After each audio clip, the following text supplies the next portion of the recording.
All right, 25 minutes before 8, let's cross to Durban, where SABC reporter Jayed Paulse is looking at the impact of the rolling blackouts on security in residential and commercial areas. So, Jayed, very interesting little journey you're embarking. I mean, yesterday, talking to matrics and how they are struggling with studying and learning and writing their final exams.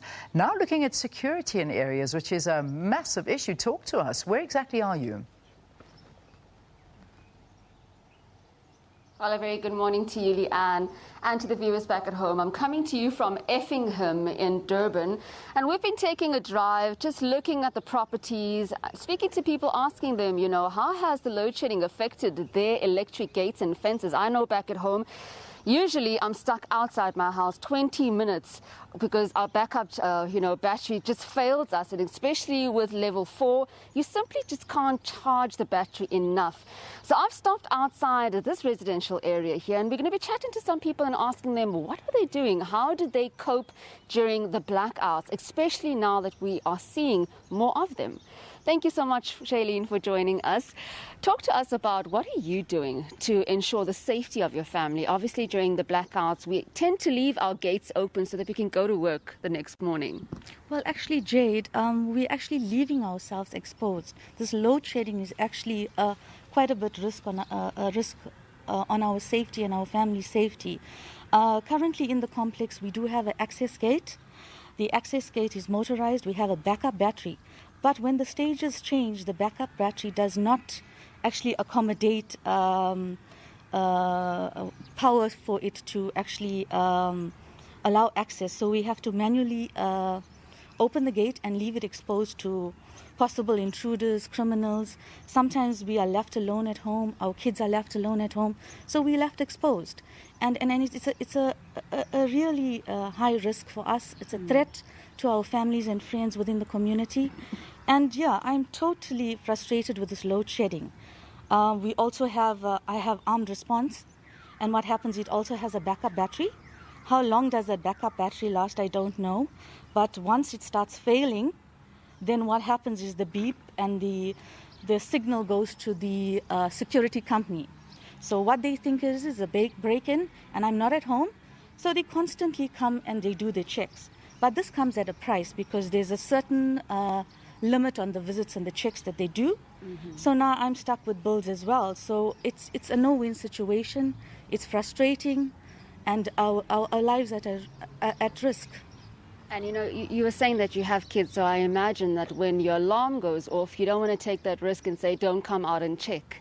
Yes, it's just too much for us, and I'm not sure when this is ever going to come right.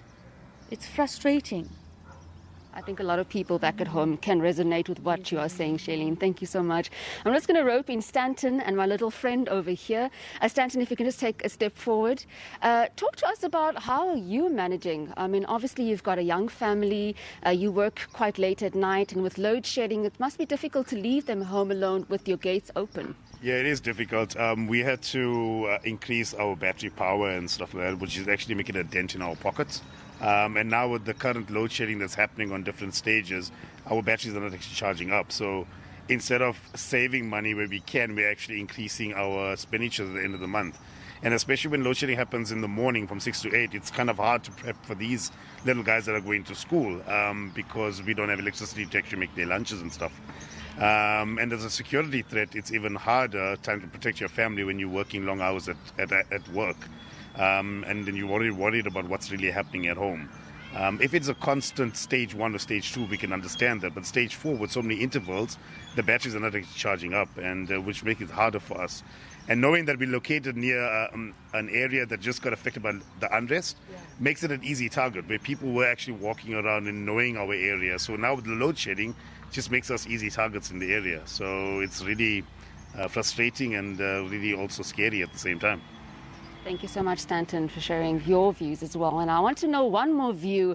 This little gentleman over here, can you tell us what your name is and what grade you are in? Zion, and I'm in grade odd. And tell me, do you like load shedding? What do you do when there's blackouts, when there's darkness? I just watch on people's phones until they die. Is it? Is it frustrating to sit in the dark? Thank you so much.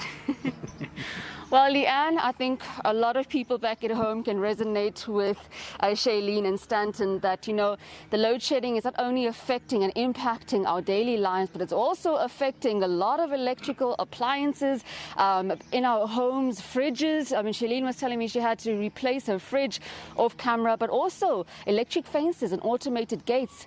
And one more person says that it's also affecting the kids. They are also finding it very bored. Well, in the next segment, we're going to try and speak to some security companies and find out what residents can do in order to beef up their security. But for now, let's go to a break.